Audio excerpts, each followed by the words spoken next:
Sebab itu saya bawa juga hari ini. Kenapa saya kata Papa Gomo? Ini cerita Papa Gomo dan juga UMNO. Dan siapa lagi yang akan ada hadapi masalah? Okay, siapa yang akan hadapi masalah lagi selepas ini?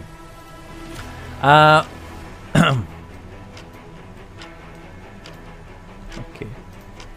UMNO gantung keahlian Papa Gomo selama 6 tahun. Kenapa dia gantung 6 tahun? Sebab hari itu dia bersama dengan Bersatu, Kerajaan Bersatu di bawah Hamzah Zainuddin, di bawah KDN. Dan itu antara sebab kenapa dia digantung. Dan dia minta supaya Bersatu, UMNO bergabung dengan Bersatu. Ini antara golongan yang minta benda itu berlaku. UMNO menggantung keahlian Exco Pemudanya Wan Muhammad Azri Wanderi selama 6 tahun selepas didapati melanggar perlembagaan parti. Azri dikenali sebagai Papa Gomo akan digantung bermula daripada 27 Ogos yang lalu. Perkara ini dimaklumkan melalui sepucuk surat bertarikh 1 September. Adalah dimaklumkan bahawa mesyuarat tertinggi UMNO telah bersidang dan memutuskan bahawa saudara digantung. Ahmad berkata MT UMNO telah mendapati Azri melanggar banyak pasal dalam perlembagaan parti. Ini termasuk pasal mengenai tata etika ahli supaya mematuhi arahan parti, melaksanakan dasar parti, mematuhi dan menghormati keputusan parti dan memelihara nama baik parti. Azri dalam maklum balas segera berkata dia yakin dirinya tidak melakukan sebarang kesalahan dan mencadangkan UMNO menjalin hubungan kerja dengan Bersatu. Saya takkan merayulah sebab tak ada apa yang patut salah yang saya buat. Kalau nak kata saya ajak UMNO untuk menyokong Bersatu, tidak menghormati keputusan PAU, saya rasa kerajaan hari ini pun hasil kerjasama antara UMNO dan Bersatu, which is true. Betul apa dia cakap. Jadi saya pun tak tahu dekat mana yang saya salah, which is true. Pun begitu, Azri berterima kasih kepada UMNO dan mengharapkan parti itu akan diselamatkan oleh pihak yang mahu dijadikan UMNO sebagai tebusan. Erti kata lain, Zahid and the gang. Sebab dia ni geng yang satu lagi tu. Apapun tak apalah sebenarnya membuka mata ahli UMNO, rakyat khususnya yang muda lah. UMNO ini perlu diselamatkan. UMNO ini tak salah, tapi individu yang berada dalam UMNO yang menjadikan UMNO sebagai tebusan, ini yang perlu diselamatkan. Dengan arti kata lain, dia nak bagi tahu orang-orang dalam MKT, Zahid dan sebagainya. Ini membenarkan lagi sebenarnya tuan-tuan, apa yang berlaku, tukar kerajaan yang berlaku sekarang ini is just an inconvenient marriage. Satu perkahwinan yang sebenarnya terpaksa dilakukan demi kerana nak merebut harta dan kuasa, tetapi bukanlah atas dasar mereka sebenarnya orang kata apa, nak melakukan, nak buat benda tersebut, memang dia nak bersama, bukan atas dasar itu. So atas dasar apa? Atas dasar kuasa, atas dasar pangkat, atas dasar mereka nak melepaskan diri mereka daripada kes. Dan yang menariknya, apabila perhimpunan pemilihan parti UMNO telah di-U-turnkan oleh ROS. ROS kata kami telah terkhilaf. Kami telah terkhilaf. Saya nak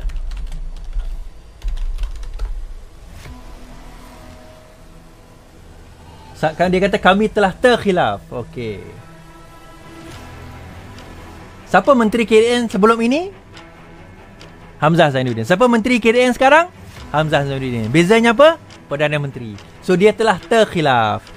Terkhilaf ni tuan-tuan, kita tengok menteri U-turn biasa, tapi bila kita tengok ROS U-turn tu luar biasa tuan-tuan. So terkhilaf dia kata apa? Tak perlu segera, hanya perlu dibuat, boleh dibuat hujung tahun 2022. So pemilihan agung UMNO akan berlaku pada hujung 2022. Now, kenapa benda ini sangat signifikan? Saya jangkakan pilihan raya akan berlaku pada bulan Jun Julai tahun hadapan. Bila KJ itu telah mengumumkan yang virus ini akan jadi endemik, SOP baru, maka benarlah apa yang saya sangkakan, dia akan berlaku pada Jun Julai tahun depan, paling lewat pun hujung tahun depan. Tapi bila berita mengatakan bahawa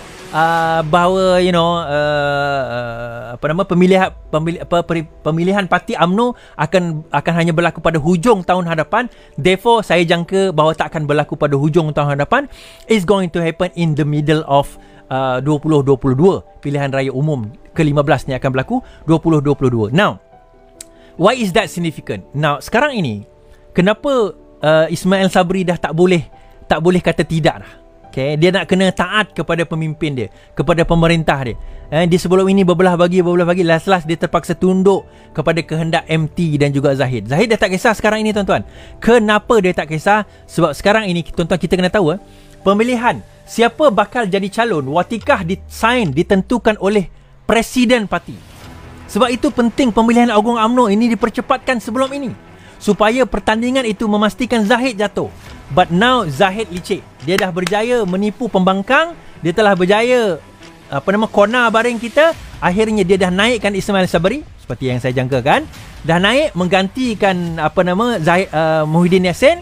Akhirnya apa yang berlaku ialah nak tak nak golongan-golongan yang sebelum ini bising, KJ umpamanya, Hishamuddin umpamanya, yang sewaktu dengannya Anwar Musa umpamanya, terpaksa tunduk. Bayangkan Anwar Musa tuan-tuan, ditukar daripada Menteri Wilayah kepada Syahidan Kasim.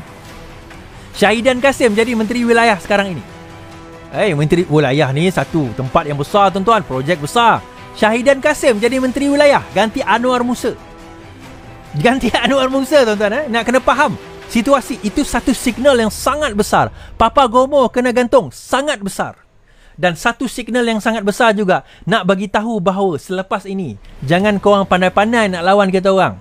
Korang dah tak mampu sekarang inilah. Korang dah kalah sekarang ini. Kalah dari segi apa tuan-tuan? Kalah nak tunjukkan bahawa kalahnya kamu dah tak boleh menang pemilihan parti. Sekarang ini dah balik semula. Zahid and the gang akan berkuasa. Plan Hishamuddin, plan Azmin Ali untuk nak menjatuhkan kerajaan ini gagal. Plan Mahathir untuk menjatuhkan UMNO Zahid ini gagal. Dan ini juga satu signal tuan-tuan. Satu signal. Pendakwaan tarik kes bekas ahli lembaga Felda bebas 29 tuduhan rasuah. Perbicaraan kes bermula 20 Ogos 2019 zaman Pakatan Harapan, dan seramai 24 saksi pendakwaan antaranya pegawai bank telah memberi keterangan. Bekas ahli lembaga pengarah Felda Datuk Nur Ihsamuddin Muhammad Harun Nartashi, dia ni bekas ahli Parlimen Kota Tinggi tahun 2013-2018, dilepas dan dibebaskan. Oh my god. Ya Allah. Hai, tuan-tuan faham tak maksud dilepas dan dibebaskan? Discharge amounting to acquittal. Dia ada dua, dilepas tanpa dibebaskan, dilepas dan dibebaskan. Dilepas tanpa dibebaskan, discharge not amounting to acquittal, dan dilepas serta dibebaskan. Maksudnya apa? Selepas ini kalau ada bukti baru, ada something yang arise daripada benda ni, dia tidak boleh didakwa tuan-tuan. Itu maksud dia. Dilepas dan dibebaskan ini maksudnya apa? Selepas ini kalau sekiranya terdapat bukti baru, ada cerita baru, ada benda baru berkenaan dengan kes ini, maka dia tidak boleh didakwa. Dia tidak boleh didakwa di bawah akta yang di bawah section yang sama, kerana itu sudah dianggap sebagai double jeopardy. Itu double jeopardy. Maksudnya apa double jeopardy? Maksudnya daripada segi daripada segi pertuduhan, dia dah dianggap sebagai tak boleh nak didakwa lah, senang cerita. Tak boleh nak didakwa. Itu pendek dia. Kita nak bagi tahu. Apa maksud ini tuan-tuan? Apa signal nak dihantar kepada rakyat? Apa signal nak dihantar, nak dibagi tahu kepada kita ni? Tuan-tuan, 29 kes pertuduhan dah bicara. Dia bukan kes belum bicara. Dah bicara tuan-tuan. Boleh lepas. Apa alasan pendakwa raya? Apa alasan pendakwa raya? Kita tengok alasan ini. Saya tengok. Dia kata, pihak Suruhanjaya Pilihan Raya SPRM. Polis bagi tahu saya tahu, antara kes yang paling susah nak lepas adalah kes SPRM. Dia kata telah menyiasat penyata pembelaan di bawah Seksyen 62 SPRM, dan mereka berpuas hati bahawa semua transaksi yang dipertuduhkan adalah advance yang telah dibayar balik sepenuhnya. Dia macam ni. Dia macam ni.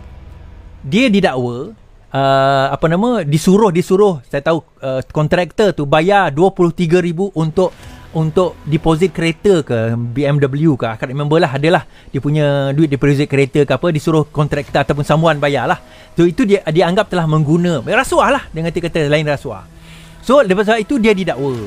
Kemudian dia pun didakwa dan dibicarakan. Maksudnya sebelum dia didakwa tu SPRM dah buat kajian, dah buat siasatan, dah ambil dah semua dokumen. Dan orang SPRM ni tuan-tuan bukan macam polis. Polis ni adalah polis. SPRM ni mereka terdiri daripada mereka tahu tentang tahu tentang account, tahu tentang finance, tahu tentang forensic account. Bukan orang sebarang-barang. Mereka ni memang pakar dalam forensic accounting. Sebab perlu tahu forensic accounting ni tuan-tuan. Forensic accounting ni orang bijak pandai ni tahu tentang finance, tentang benda-benda ni semua kena faham. Dah kena tahu. Tiba-tiba dah dakwa, dah masuk dalam mahkamah. Dah masuk dalam mahkamah tuan-tuan. Tiba-tiba SPRM kata, oh kami tak nampak. Rupanya dia dah benda ni advance dan dia dah bayar. Masa kamu siasat, kamu tak nampak ke benda tu dah dibayar? Kamu tak nampak ke benda tu dah dibayar? Saya kata, adakah bermaksud, adakah kamu telah downgradekan level orang-orang SPRM ini? Pegawai-pegawai SPRM, saya rasa orang SPRM ni pun tepuk dahi, malu. Seolah-olah kamu nak beritahu, you are so careless. So careless. Sampai benda yang paling basic macam tu kamu tak boleh nak nampak. Sepatutnya sebelum dakwa kamu dah ada benda tersebut. Dia orang tak boleh sembunyikan bukti. Dia orang tak dia kena reveal all account apa semua kena buka. Tak ada siapa. Oh, bila dah 24 saksi dipanggil, dah 2 tahun kemudian, 19 20 Ogos 19, Ogos 20, Ogos 21, 2 tahun dah kes. Tiba-tiba dia kata, oh, sebenarnya itu advance. Orang kontraktor tu, whoever yang bayar tu, dia bayar dulu. Tapi lepas tu orang tu yang kena tuduh tadi tu bayar balik. Bayaran balik tu masa kamu siasat, tak nampak ke? Tak ada orang bagi tahu ke dah bayar balik? Sekarang baru jumpa. That is my question. Kenapa sekarang ini baru dia nak revealkan benda tu? Kenapa masa awal? Bukankah ini dah dikira sebagai membuang duit kalau betul benda itu kena dah kira membuang duit membayar cukai, wasting our taxpayers money. Why should we go to court for 2 years, wasting the time of the court people, the judges, orang dalam mahkamah, polis, SPRM, kalau benda tu awal-awal dah boleh buang kes? Why now? Just goes to show, tuan-tuan, it's a signal. It's a signal. Nampak tak signal dia, tuan-tuan? Berlaku selepas UMNO menang. And who is this guy? Bekas ahli parlimen Kota Tinggi. Kalau tersilap saya, betul lah Kota Tinggi. Bekas ahli parlimen Kota Tinggi, orang UMNO, tuan-tuan. Amano. And sebaik saja UMNO berkuasa, look what happened. Sebaik saja UMNO berkuasa, look what happened. Apa nak marah saya? Sebelum marah saya, look at yourself first. Feel ashamed dengan diri kau sendiri. Have that conscious in your mind. Ada, ya Allah, macam mana nak kata? Tak ada rasa ke? Korang ni tak ada rasa ke buat benda ni semua ni? Korang tak ada rasa ke? Rasa bersalah tu korang tak ada ke rasa? Korang boleh terima je arahan daripada atas sesuka hati je. Sesuka hatimu. Kerana apa? Kerana takut hilang jawatan, kerana takut hilang pangkat, kerana takut kena transfer. Kamu takut dengan manusia ke kamu takut dengan Tuhan? Ask yourself this question. Ask yourself. Sebab kamu nanti nak bertaubat kamu itu nanti bukan hanya kena minta ampun dengan Tuhan. Kamu kena minta ampun dengan setiap rakyat Malaysia atas perbuatan kamu itu. Belum tentu rakyat Malaysia akan maafkan kamu. I am for one will not forgive you. I will not forgive you, tuan-tuan. Dan kita kena faham benda ni. And this is the big signal. Kenapa UMNO beria-ia sangat nak jadi Perdana Menteri? Kalau tak faham lagi, aku tak tahulah rakyat kita ni macam mana. Aku tak tahulah rakyat kita ni macam mana otak dia orang kalau tak faham lagi signal macam ni. Alah, tak apa Is, tak ada cerita ni, tak apa. Ya, tuan-tuan, tuan-tuan bukan orang yang melepaskan mereka yang bersalah ni.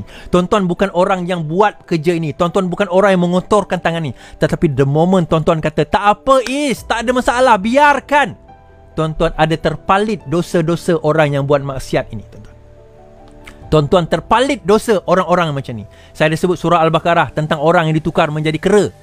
Ada 3 golongan. Golongan yang menghalang, golongan yang buat. Tapi ada golongan yang ketiga, golongan yang diam kepada orang yang buat mungkar. Apa yang berlaku kepada mereka, Allah tukarkan mereka juga. Allah tukarkan juga mereka menjadi kera. Balasan tu. Bukan kita akan jadi kera, tapi nak bagi tahu yang diam ni pun engkau takkan selamat di akhirat kelak. So what should you do? Kita ada PRU ke-15, tuan-tuan. Kita ada PRU ke-15. Kalau sebelum ini Tamrin kata, ini bukan saya punya kata-kata, Tamrin kata apa? Rakyat tumbangkan UMNO melalui pilihan raya.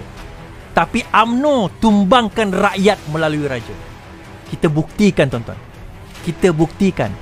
Sebelum ini kerajaan Mahathir, sebelum ini kerajaan Azmin yang pegang, sebelum ini kerajaan pengkhianat yang pegang. Sebab itu kita kena khianat daripada dalam.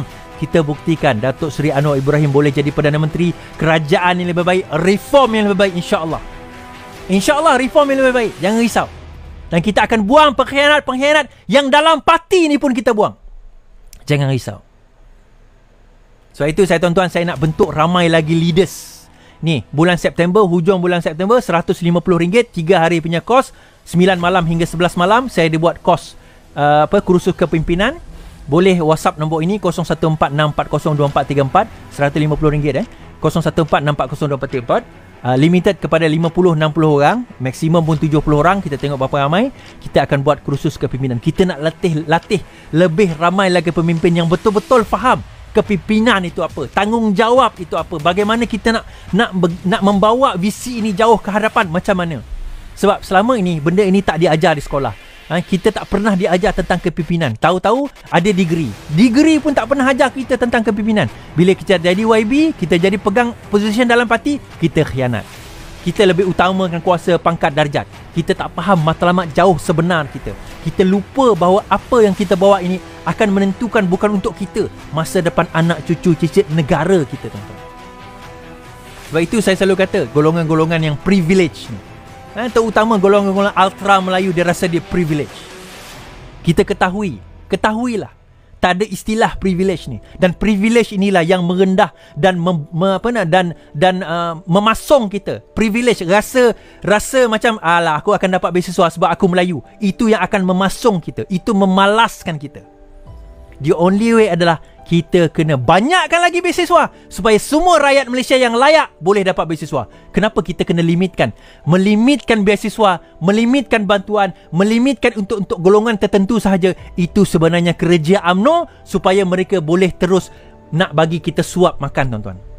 Bila lapar dia bagi makan, bila lapar kita bagi makan. Lepas ini insya-Allah kita akan cuba buat supaya tidak ada rakyat yang lapar. Tidak ada rakyat yang tercicir tentang pendidikan. Tidak ada rakyat yang tercicir tentang memahami peri pentingnya untuk menjadi seorang rakyat yang lebih baik. Dan tak ada rasa takut. China, India, Melawi, Iban, Karazan, Bidayo, semua tak ada rasa takut nak tinggal dalam negara Malaysia. Sebab dengan bangganya kita kata, ini negara aku. Sekian saja daripada saya. Terima kasih kerana bersama.